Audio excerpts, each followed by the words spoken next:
Live and direct, live and I take no jive. Legalize it. I mean, how much can a koala bear? Koala bear, koala bear. Koala bear. Barry pulls a joint out of his pocket. Bill says, "Great, Barry, a reefer." Hi, welcome back. It's another episode of the Koala podcast, and I'm talking to Nathaniel Gurien, a name I've seen around over the years, and he just reminded me in the preamble that he ran a company called FINCANN, and he might want to mention a couple of things about that before we get into the topic du jour, so to speak, which is his state, New Hampshire. He's written a series of articles about the history of regulations and legislation in New Hampshire over the last sort of 6 to 7 years. But as he just told me, he's also playing a part in launching the New Hampshire sort of cannabis legalization party, if that's the right name. He'll tell me in a second. And I'm interested in this because I spend a lot of time talking to the only other cannabis party on the planet, which are the Australians. And I've done it now. If you're regular listeners, you know I've done a number of conversations with those who have and have not been elected to really try and get a sense of cannabis people framing cannabis policy rather than having to try and influence people who see a short-term benefit politically in cannabis. So that's why I'm very interested to speak to Nathaniel today. Nathaniel, sorry for the long preamble. Welcome to the show. You gave me a little bit of your background in the preamble, just for the listeners. FINCANN, that was your company. Just a quick explanation as to what FINCANN did and why you decided to move out of it. Well, thank you for inviting me to your podcast. Hopefully, we'll have some information that will be of interest to your listeners. FINCANN was established about 10 years ago to provide compliant cannabis banking, financial services, including commercial lending, MasterCard Visa services, and so on. And it had a pretty successful run. Built up a network of over 300 banks across the United States that supported one or more sectors of the industry. We've been a pioneer in policy and breaking a lot of new ground. But a much larger opportunity has now, through my own efforts and those of my colleagues in New Hampshire, a very interesting opportunity to build a robust and pioneering cannabis industry in New Hampshire has now presented itself, and so I'm focusing on that really full time. I'm not actively soliciting the FINCANN services, but if people need customized consultation or certain types of projects, I'll take them on a case-by-case basis. Now, in terms of the politics first, are you specifically doing policies for New Hampshire and New Hampshire only, or do you see this as part of a bigger program to try and introduce the idea of cannabis-only politics throughout the entire country? It's really cannabis-centric. The purpose of setting up the party was to support common sense adult use, multi-tiered legalization, and to try to drag New Hampshire into the 21st century on this, because they've been very backward on it. I will say that some of the things that we intend to do going forward over the next 5 to 8 years may present novel and pioneering models for the medical cannabis field that might be a framework of interest in other states. Notably because the medical cannabis channel in the United States has generally been a stepping stone to adult use legalization, and all of the medical operators, their whole business model has always been looking to have an advantageous opportunity to upgrade and have a jump start in the marketplace for adult use, but they had no contemplation that medical cannabis would be a viable standalone sustainable channel. It was always, okay, well, we'll be in the first position to upgrade to adult use. We'll have an established customer base. We'll have some advantages in the marketplace and so on. And generally, the medical sector has devolved and shrunk into, maybe an accessory department within the adult use operations. Then maybe they have some, higher potency products and a few other things. And generally it's tax-free as opposed to tax. But basically, it becomes folded into an adult use thing. And in New Hampshire, there's an opportunity to actually pioneer a sustainable, long-term, medical cannabis channel. And to demonstrate its viability to the rest of the industry. But I'm entirely focused on accomplishing this in New Hampshire. Okay, I mean, look, we can come back to that at a later point on the next podcast or a subsequent one. You've written a series of articles about the history of cannabis regulation in New Hampshire. For me, it's a fairly fuzzy subject. Let's go back to the beginning. When was the beginning in New Hampshire? Well, in 2013, a very restrictive, limited medical cannabis law was passed, RSA 126X, which allowed for 4 vertically integrated licensees. They were entitled to operate 2 retail dispensaries under that license, and were required to cultivate and manufacture and sell within their vertically integrated operation. They were not allowed to access products from elsewhere. There was no interlicense or interstate trade. In fact, they're even to this very day prohibited from selling CBD products that ingredients in whole or in part are accessed outside of their own operation, which means that they're actually unable to sell a lot of those products, even though the local gas station and convenience store can sell them. And so that began in 2013, and the first dispensary opened in New Hampshire, the medical dispensary, in 2016. Okay, and was there a regulatory agency created at the same time, or was it just run by the legislature? No, it was the regulatory supervision and promulgation of rules was given to the New Hampshire Health and Human Services Department. And how did they do with that? Who currently regulates it and supervises. So they're still in charge. And so the process since 2016, what's happened?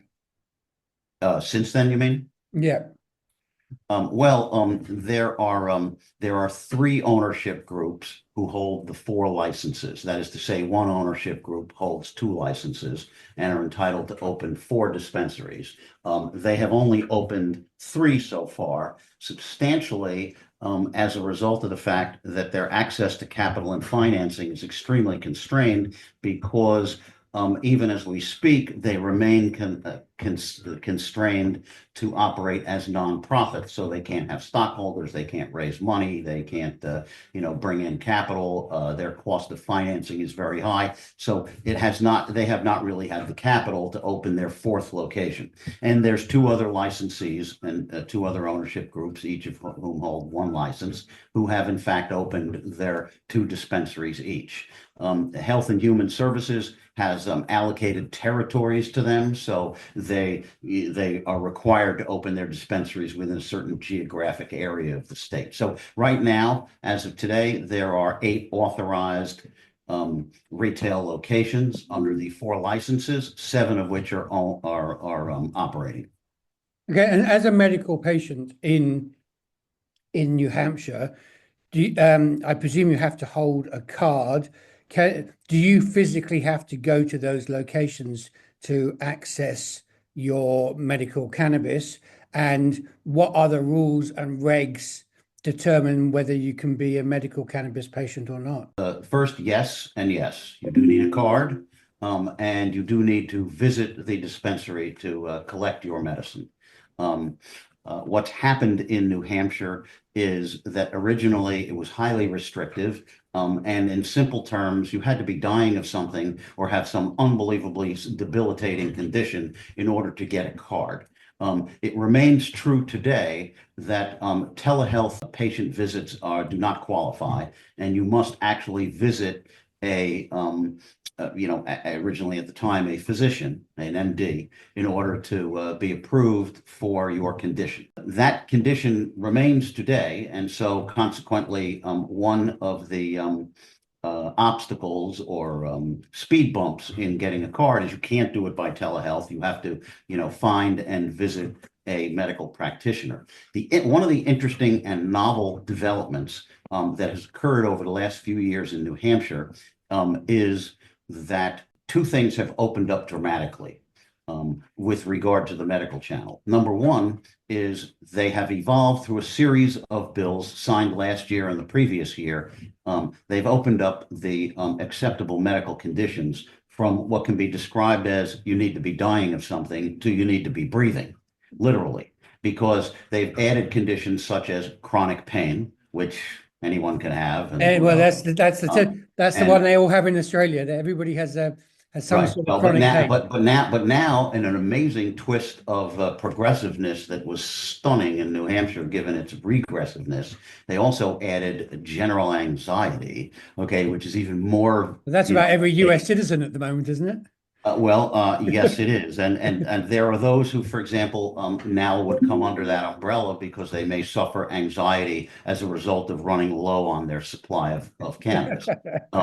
And then the third thing that was actually signed by the governor, he must have had a seizure at the time when he signed it last year, which was, or anything else that a certifier, they call them, which is a medical practitioner with prescribing capability, anything else that a certifier believes cannabis would provide more harm than, more benefit than harm for their particular medical. Can I ask, how did this stuff get through the legislature? Who put it up? And did they just suck the brains out of the legislators when they? I mean, I see this happening all around the planet, and you don't expect legislators to be particularly bright on cannabis, but what you've just described to me does seem to take it to another level. I presume it had to get through two houses, various committees, and then be signed by the governor. I mean, was there some good money behind it or something? I mean, generally speaking, the great objection and resistance on the part of the Republican leadership, and when there is a Republican governor, which we've had for over 8 years now, to commercial adult use sales or even adult use possession. However, there was a bipartisan consensus that cannabis does have legitimacy as a medicine. And so they generally have supported that, and they have been guided by expert testimony that, in point of fact, it does show some great benefit for things besides things you might be dying of.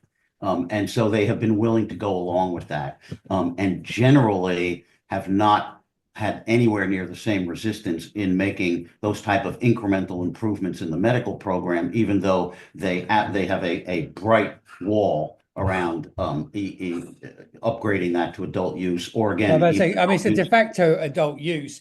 I mean, and my other question with this is, and this is the problem in lots of other jurisdictions, how is a prescribing doctor, do they have to do anything to be able to prescribe cannabis, or they just add it to their list of things that they're allowed to prescribe? Do they actually have to have any knowledge about cannabis at all?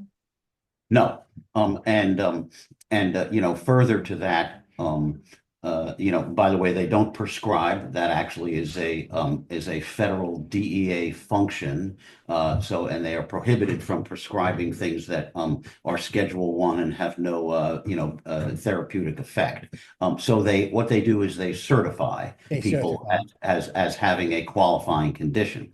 But what's very important is, in addition to the incremental changes, actually quite dramatic over the last few years in terms of qualifying conditions to essentially you just need to be breathing. Number two is they have also widened the range of qualified certifiers. So it's no longer just MDs, but includes dentists, podiatrists, neuropathic, folks, basically anyone who has the ability to prescribe under DEA regulations, the Drug Enforcement Agency. And so now, it's a much wider range, nurse practitioners, physician assistants, lots of different medical practitioners, almost basically everyone. Do the numbers show that the general public have been taking up on this and they work the system, so to speak, to access adult use cannabis? But that's the crux of the biscuit here. Okay. Yeah. The other thing is that the dispensaries, the licensees are absolutely prohibited from engaging in any type of public advertising. They can't even put a cannabis leaf on the outside of their building or their road sign. They are not allowed to advertise using any medium, radio, TV, social media, outdoor billboards. They are not allowed to advertise whatsoever. And they are the only financially interested party at this point up until this moment who'd be willing to spend money to get the message out to the residents. I mean, the general public can only be aware by reading the bill, which of course the average resident does not do. Okay, so consequently, we now have a population of 1.5 million in New Hampshire, at which even a few weeks ago, the University of New Hampshire conducted a poll showing that over 70% of New Hampshire residents were in favor of adult legalization. Okay, and yet we only have 16,000 registered medical patients in New Hampshire, roughly 1% of the population. Okay, and the reason for that is because up until basically the company that I have begun this year, there has been no mechanism because they can't advertise, they cannot get the message out to the public that, hey, by the way, you don't have to be dying of something. In fact, cannabis is now approved for a wide range of things, which you probably would qualify for. Can charity-based health organizations provide information to people or through other media? Well, this information is on the Health and Human Services website if you want to go try to figure out how to go find that on the back pages of them. But nobody is willing to, nor have they a budget to actually spend money on getting that message out until the company that I founded, NH Cannabis, is going to actually do that. And one of the nice details is, since it's not a licensee, it is not subject to any jurisdiction or restrictions. So consequently, this independent company, can now go out and embark on an aggressive messaging campaign to get people signed up and get closer to 10 or 20% of the population signed up, as you say, for legitimate medical reasons or as a subterfuge to have access to adult use effectively. With the product itself, does it have to be grown in New Hampshire? Well, not only does it have to be grown in New Hampshire, it has to be grown by the licensee and only sold through their 2 or 4 retail outlets. So we're also talking about that standard bottleneck where if people did discover they could actually access it, they might not be able to access it except at a very high price because not enough of it is being produced. Well, that's another problem, of course. We are surrounded by 3 states, Vermont, Massachusetts, and Maine, all of which have robust adult use programs, and their pricing is generally better. The licensees the medical licensees in New Hampshire are also hamstrung not only by the fact that they currently cannot operate as for-profit entities, but last year the governor, who actually has been replaced by another Republican governor this year, vetoed a bill that actually sailed through both houses, the Senate in the House that would have permitted them to at least do outdoor cultivation in greenhouses, obviously significantly reducing their cost. And he vetoed that. He actually had a, sort of a, circular rationale for vetoing it. But essentially, if you translate from the original political legal language that he used in his veto statement into plain English, he basically did it out of spite. Yep. That's not Now unusual. that That's not bill, unusual, as Tom Jones once said. and that bill has come up again as a standalone bill this year, and I would say there's a high likelihood that it will pass. Once, I've actually done a lot of lobbying over the last month in the Capitol, meeting with senators, and I have generally gotten the impression whereas opponents to adult use have a hard no, at least until federal prohibition is lifted, that in point of fact, they are very amenable to taking, basically taking some of the heel of their boot off the neck of these medical cannabis operators, because they recognize that it's a legitimate business that provides a valid service, and there's really no reason to have arbitrary, prejudicial hindrances and roadblocks to their business. So they're actually, it looks like they're going to go along with easing up some of these arbitrary restrictions. Pardon me. So there's, in your way of solving this, are you still working with the legislature in terms of this bill and that bill, or do you really want them to go back to point zero and create some sort of normal omnibus type bill that actually deals with all the issues at the same time? Or is it bit by bit? Is that the only way to approach the problem?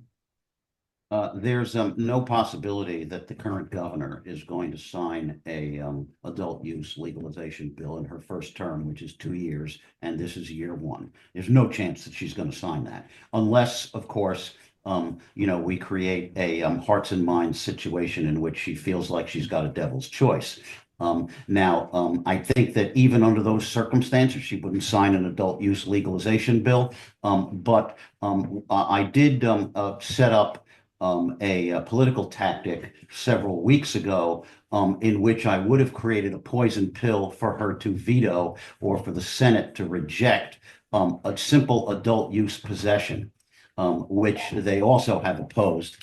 And essentially that was along the lines of, I discovered that there is a legal loophole in the United States in that there is a annual budget amendment to the federal budget called the Rohrabacher-Farr Amendment, which prohibits the Department of Justice, and naturally its related bureaus such as the Alcohol, Tobacco, and Firearms Division and the Drug Enforcement Agency, from using any funds to interfere with the with individual state medical programs. Now, if New Hampshire were to basically revise its medical marijuana law to state that registered cannabis patients in New Hampshire are entitled to purchase, transfer, and own firearms, as part of our medical cannabis program, that would then not change the fact that doing so was illegal, okay, but it would eliminate the Department of Justice's and the federal government's ability, including the ATF, which regulates firearms purchases, from being able to spend any money enforcing it.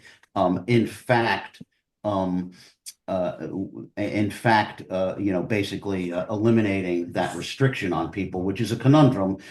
In New Hampshire, there's a great amount of support for Second Amendment firearms possession rights. It's what we would call a Second Amendment state, and there's and that would free up a lot of folks to no longer have have to make a devil's choice between exercising their Second Amendment rights and being able to be a medical cannabis patient. The point being that if we added that language to the adult use bill, that would create a big problem for the Republican Senate and the Republican governor to veto or reject that bill, because now they would be opposed to supporting and protecting the Second Amendment rights of New Hampshire citizens.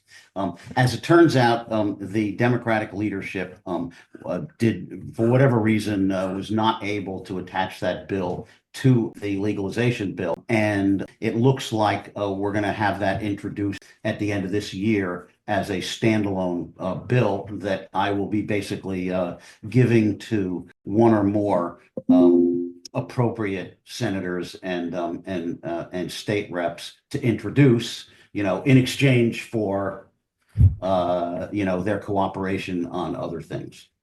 Now, look, we don't have long to run already. This always happens with these conversations. So, I mean, we can revisit this conversation maybe in a couple of months' time, because I'd like to talk more about if New Hampshire sees itself having any sort of future in cannabis. But what are you hoping it'll look like by the end of this year? At the end of this year, I hope to have completed a beta test in which my company, and we're taking advantage of the fact that because you are required to visit the physician, that creates a profit opportunity for us to charge people a couple of $100 for their patient visit, share a significant portion of that with the certifying physician, and then that creates a revenue model for us to go out and actually get the message out and get people signed up as patients. So our beta test between now and the end of the year is to add another 4,000 patients to the existing 16,000. And once we've completed the beta test and we found the most advantageous methods, and have kind of proven that the whole thing works properly, find an efficient way to proceed. Next year, we're going to go, full implementation statewide, and the goal by the end of 2026 is to have over 100,000 registered patients, which now, of course, creates a customer base, which makes for a much more robust industry, and at the same time would form the foundation for increasing the number of licenses. So now, even though we might have 8 locations authorized, by the end of 2026, we may very well have 20 to 40 locations authorized. And now you start having a pretty robust private enterprise industry. And the idea there is that the sustainability of that is not going to be eclipsed by adult use ultimately coming, because the licensees and I are collaborating on evolving the medical model from just being a remedy for individual medical conditions to being a whole wellness channel. Okay, so we're promoting wellness, lifestyle, culture, community, consumption lounge clubs, all kinds of stuff like that, which I think that because of the fact that there's no chance of an adult use sale in New Hampshire for at least 5 years and probably longer, that creates a protected market for the medical cannabis to actually develop and implement this entire thing without worrying about at any moment the shoe could drop and they could be overwhelmed by an adult use market. And I presume that also, before we create some sort of tax base, which always appeals to government. Well, the medical channel is tax-free and would probably remain so. Oh, however, one of the things that people often overlook because they look at the tax structure, okay, is that when you, there's business income tax in New Hampshire, there's payroll taxes, okay, there's employment, okay. We go from 7 struggling dispensaries with their cultivation and manufacturing hanging on by a thread to 40 or 50, and 20 licensees, all hot, with 50,000 employees throughout the state and all the support industries that have to help these guys. And they're all going to be paying taxes and payroll and all the rest of that. And that actually makes for a much more fundamentally robust economy than some type of tax structure that's laid on top of it. Nathaniel, you're talking far too much sense. So thank you very much for being on the Karma Koala podcast. And maybe we'll come back in a couple of months' time and talk about your thoughts for the future of cannabis in New Hampshire, but also actually the Northeast as well, because it's been a very up and